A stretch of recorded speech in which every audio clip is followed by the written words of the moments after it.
येत्या 22 जानेवारीला अयोध्येतील श्रीराम मंदिराचं लोकार्पण होत आहे आणि या पार्श्वभूमीवरती देशभरातील राजकीय असतील सामाजिक क्षेत्रातील ज्येष्ठ मंडळींना या सोहळ्याचं निमंत्रण देण्यात येत आहे।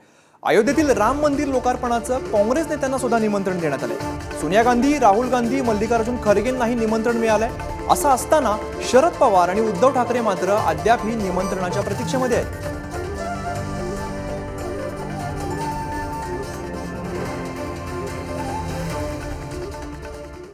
तर निमंत्रण कोणाला मिळाले आणि प्रतीक्षेमध्ये कोण आहेत हे पाहूया ग्राफिक्सच्या माध्यमातून।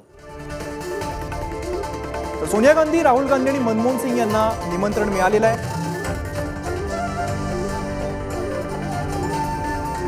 त्याचबरोबर शरद पवार आणि उद्धव ठाकरे मात्र निमंत्रणाच्या प्रतीक्षेमध्ये आहेत।